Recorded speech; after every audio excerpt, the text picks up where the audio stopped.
Welcome back. Well, the breadth of the market, the number of stocks declining and advancing, they're getting a little closer to each other. But one would have to say it's par for the course. You know, the kind of rally that we have seen. Radico Kaita, and maybe it's going to be in business later tonight. One of those stocks that are moving up 3.5%.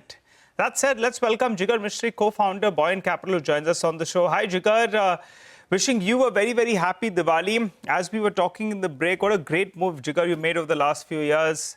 Sell side, working for a company, starting your own and flourishing big time. So wishing you and everyone at Buoyant a very, very happy Diwali and wish you well. May you go from strength to strength.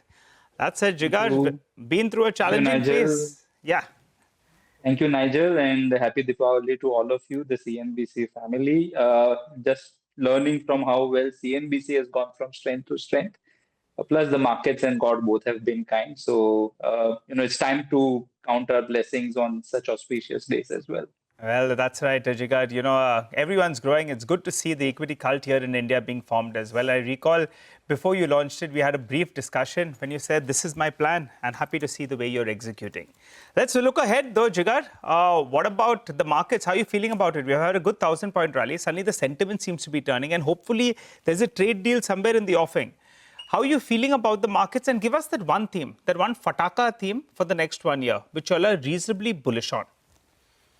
Right, Nigel. So see, despite that run, India is still among the worst performing markets on a year-to-date basis, save for Philippines, Thailand, and Malaysia, right? The best performing ones have been Korea, Mexico, Germany, and Brazil. And I think one of the key reasons was, and we were talking about a month ago as well, Nigel, that if you look at every time a dollar depreciates, money flows out of the US markets into emerging markets. It has happened this time as well. But instead of coming to India, it has gone to a lot of other emerging markets, sort of Korea, Japan, to name a few. And the reason why it hasn't come to India is because the rupee has depreciated against a depreciating dollar. So it's sort of a double whammy that the foreign institutional investors in India had to sort of tackle. Secondly, there were concerns around trade deal and weak quarterly print that we were saying continue for the last 2 quarters or so. At the end of it, I think both of those things look like they are solvable. We've discussed in the past how the Trump administration eventually will run out of time, whereas China has 20 years to think about. India has been a collateral damage in the piece, and eventually, I think in the next 3 to 6 months, things should resolve. Secondly, the kind of impetus. Now, when you total the central state sort of the money that has been put in the hands of investors, that's totaling to somewhere around 4.5 to 5 lakh crores. That's almost 1.5% of GDP, and eventually it will sort of turn up in a few phases, in a few segments. I think one thing that you asked me at the start of it, I think eventually it won't be more soaps or oil getting sold. Across the board, it is the premiumization and the YOLO theme that will sort of ride through. There will be limited place in the public markets, but there are plays nonetheless which are available and interesting. Banks and realty has driven the market so far. Incrementally, I think there will be a lot more other sectors that will pick up. As I said, not sort of your rudimentary oil and soaps, but a lot more interesting themes as we go ahead, Nigel. Tell us a few names in the consumer discretionary space. We know there is an Indian Hotels, there is a United Spirits, an Interglobe Aviation, all to play the premiumization, the YOLO theme, etc. But name some that you like. Right, Rima. So, stocks is a bit difficult given, where we come from. But I think the few names that you did mention, we have plays in aviation, we have plays in leisure, we have also plays in cement, which might look like very counterintuitive. But remember, the states have pushed in 1.5 lakh crores. We discussed this last time that almost 70% of the cement by volumes get sold into a segment called, individual house builders. And these are the people buying 10 and 20 bags of cement. And that will benefit at the core. Doesn't look like premiumization when we talk cement, but effectively it's an upgrade for what, that level of housing has been doing. So we are keen on that space as well. And lastly, I think to round it all off, and that might sound a little bit boring again, But different sort of various ways of lending institution is still a way to play around. We have seen a couple of names, move up today in that spec segment. But again, there are a few lending names that make the cut to sort of finance that premiumization theme that we are keen on. Jigar, hi, season's greetings. Wish you a very, very happy Diwali. You've actually led me to my question.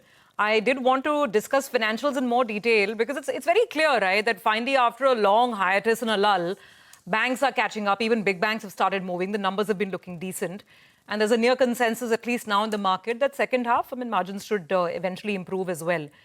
But it's a very large segment. What do you play in financials? Do you play NBFCs, big NBFCs, small NBFCs? Do you play mid-sized banks chasing more growth? For instance, we spoke with IDFC first today. They're growing at a 20% clip.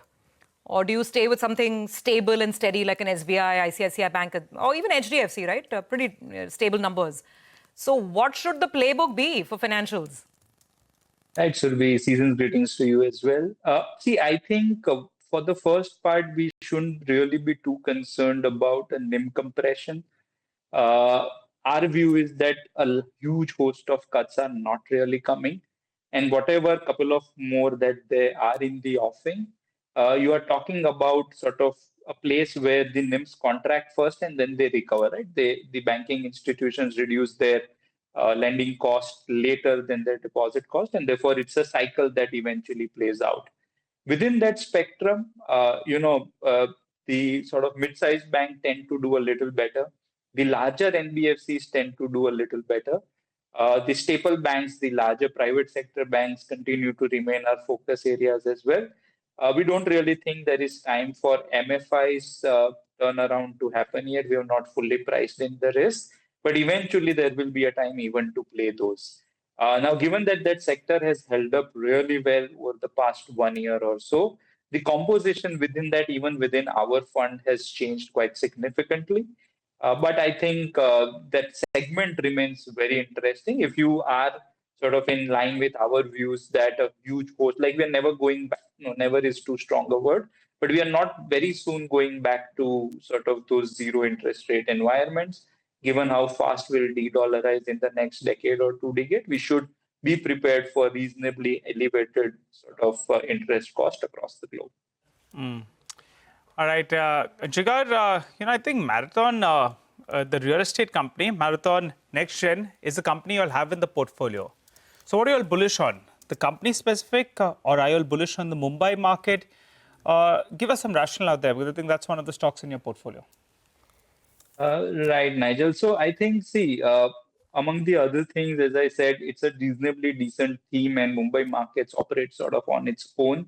For the company itself, there are a few interesting projects that they are undertaking in joint developments, and that sort of makes us interested in a play like this. Real estate per se has done fairly well in the past, like year to date as well. So as a theme, broadly speaking, anything that is priced in a fiat currency is interesting to us.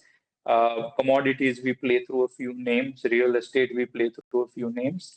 And similarly, gold and silver, obviously, sort of silver, there is a play in the portfolio as well. So we did sort of in the last interactions, we did discuss on why reducing dollar essentially means that all assets with fixed supply priced in dollars tend to, in a nominal currency, inflate. And that is sort of one of the themes why we are interested in, beside the company specific cases. Shelley Engineering Plastics, is that a company you all are interested in? No, we don't own that. Okay. I think the last time we spoke, you had a fair amount of cash. I think close to about 10-15%. What is the cash holding now? And are you incrementally deploying now? Hey, Rima. So, for a fund like ours, which doesn't follow a model portfolio approach, the median, cash levels in client accounts and the total cash at the fund level is slightly different, because in times when the incremental inflow is elevated, we may have been taking a little more time to deploy, and therefore that shows up. Plus, in a commingled fund concept, which sort of alternative investment funds are, you see at the month end, because of inflows, cash is slightly elevated. So Accounting for that, I think we don't believe cash is a very interesting asset class. One data point I'll give you right now is that if you were an investor in the past 25 years, 10 days have driven between 55 and 57% of index return, depending on which index you're talking about. Now, if you tend to miss a few of those days, which most of us will, then the return profile tends to come down a lot. So net-net, we are not all that keen to hold cash, except that we may take time to deploy. Therefore, it shows higher. Today, to answer your question, we are in a single-digit number. Okay, all right, Jigar. Thanks a lot for joining in. Have a rocking Diwali. May the fatakas, just explode for you all. Wealth, health, and happiness, Jigar. Thanks a lot for joining in. As well. Thank you.